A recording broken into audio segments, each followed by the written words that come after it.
Over the years, I have been fortunate enough to find joy in lots of different hobbies. Does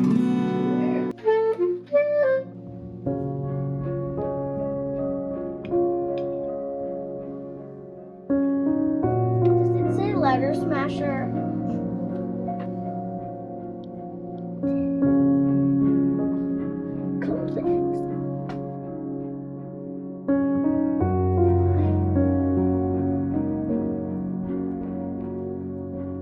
And in theory, any of these activities could have been turned into a business, whether it was selling the thing I was making or just making content about whatever it was I was doing. But only this one has actually worked and turned itself into my full-time dream job. So today I want to talk to you about my experiences with turning a hobby that I absolutely love into a business, both the good and the bad sides of that, and hopefully by sharing my experiences as well as some advice I would give my younger self on all of this, you can get a better idea as to whether or not you should turn your hobby into a business. I mean, they say do what you love and you'll never work a day in your life, but is that actually true? Can I see? Am I actually able to see through my eyeballs at the moment? I'm gonna give this like a 40% visibility. I feel like I should preface this by saying that I absolutely love my job.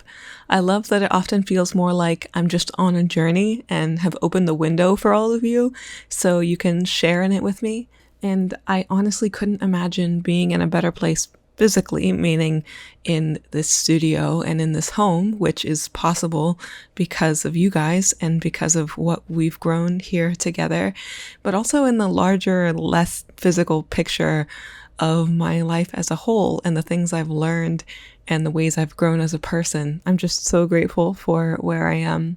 I get to be with my family without a commute or a boss I don't like, and I'm not devoting my time to a company or a product that I don't really care about. Art inspires me so deeply, and I'm incredibly grateful for the friends that I've made and other artists. I've actually had the opportunity to meet a handful of artists over time, and we've gotten to do things like walk around Korean grocery stores together and wander around the small town I was living in during a parade and do virtual Doctor Who hangout nights, as well as just like those simple, heartfelt messages of appreciation that we get to share with each other.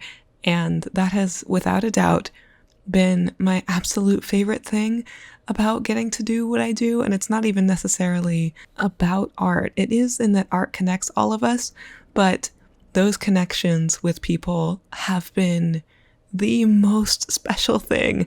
And if you're one of those people and you're watching this, I love you so much and thank you for being a part of my life. What I'm trying to say is that there has been so much good in the past 4 years for me and for my family, and I wouldn't want to be doing anything else.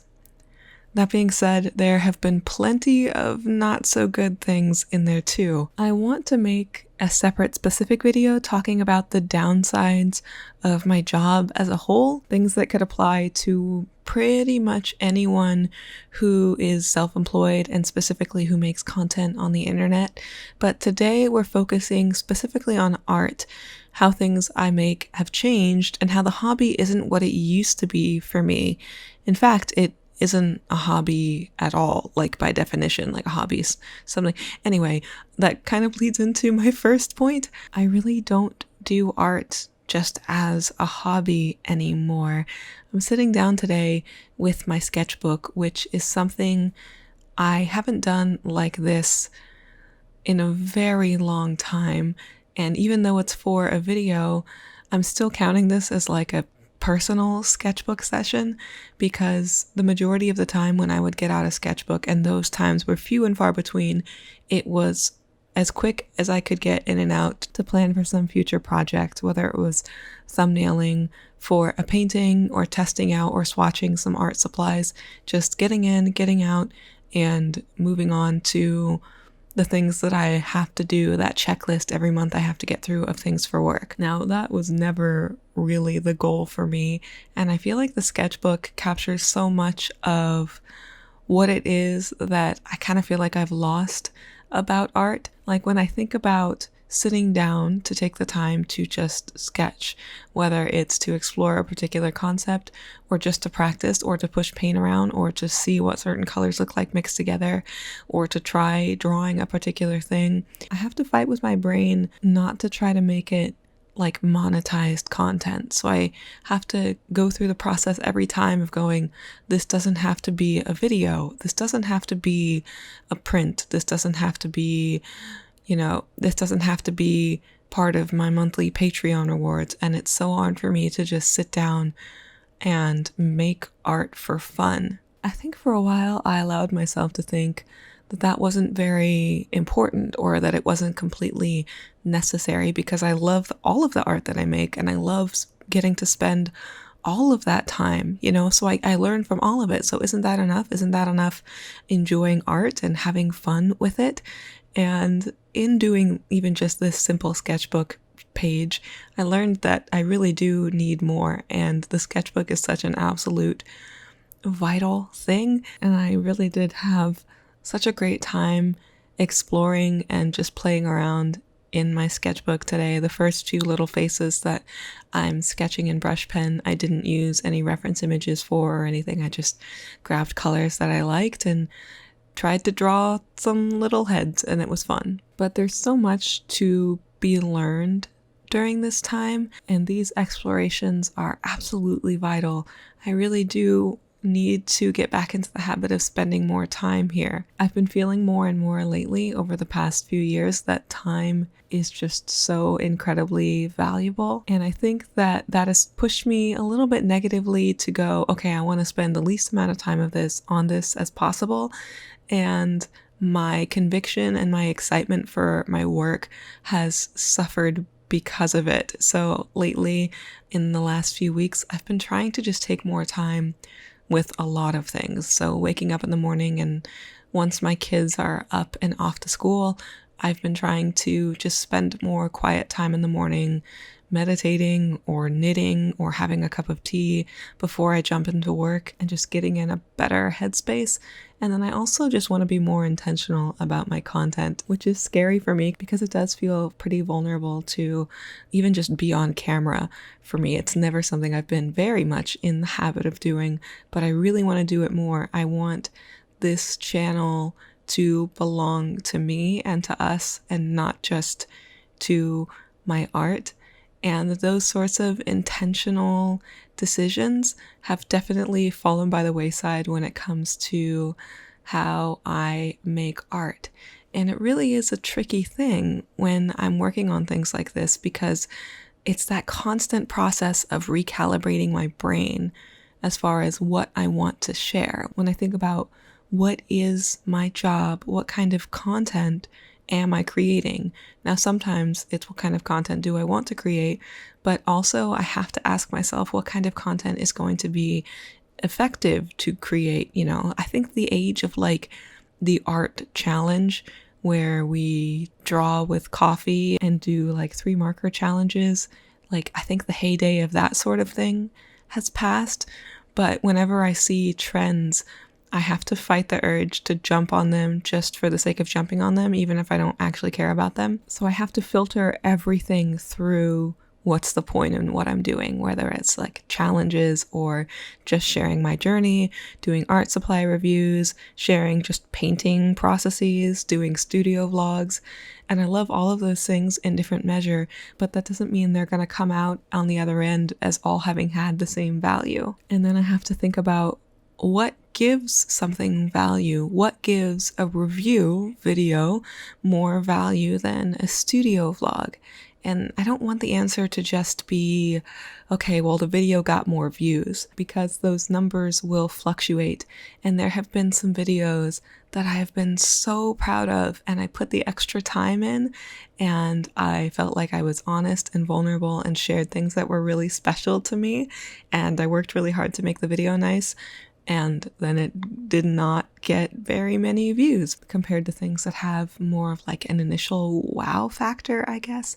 And that's just the reality of how it goes when you're creating on a platform where there's just so much watch time logged on YouTube every day. and there's a limited amount of things that people will watch in one day. So if you want your video to be one of those things that people will watch in a day, it has to be something that they would want to click on. And it's having to make honest observations like that that can be pretty detrimental to creative energy, where you're just going, I really like this, I'm really proud of this, and I'm going to share it even if nobody watches it. Sometimes that works, and when it comes to what I want to create, that should absolutely be the case. I should make the things I want to make, but I also have to consider the fact that this is my job and I have to support my family, and if what I'm doing is not allowing me to support my family, then I need to make a change.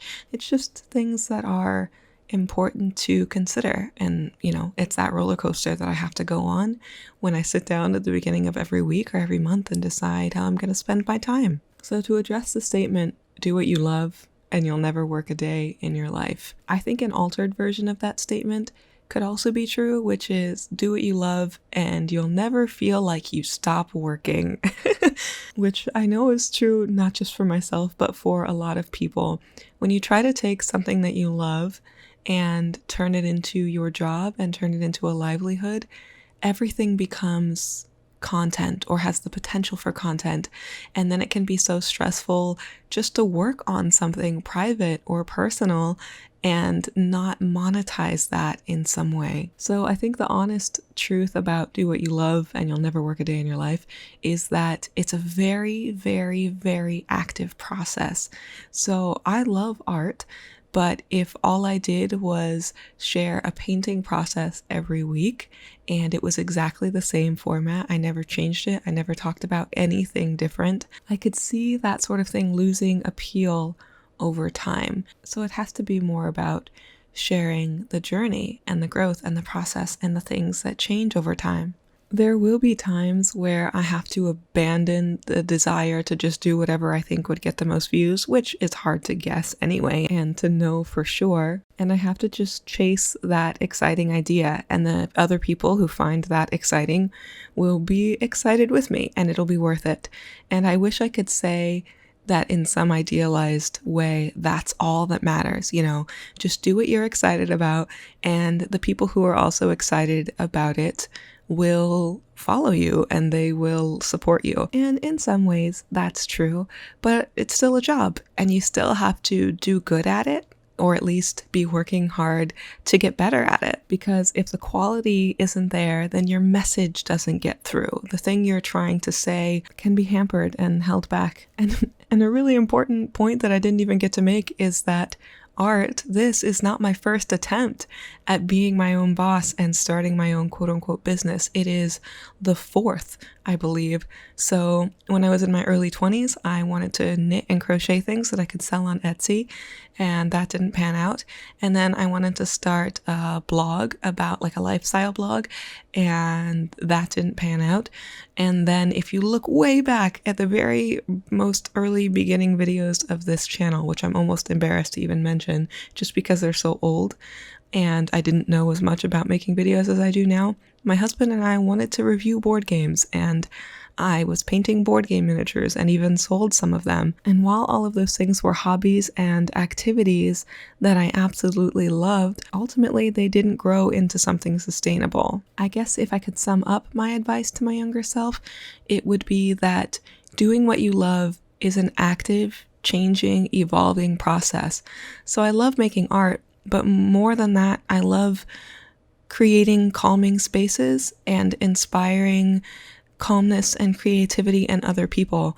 I will do that with whatever medium I can, and I'm grateful that it gets to be art, but the reason I create content is more to have a safe, encouraging space for us to be together than it is about whatever I'm painting. So having an overall goal and knowing what it is that you want to say to people with what you're doing is going to be something, at least for me, that I will be chasing above everything else for as long as I possibly can.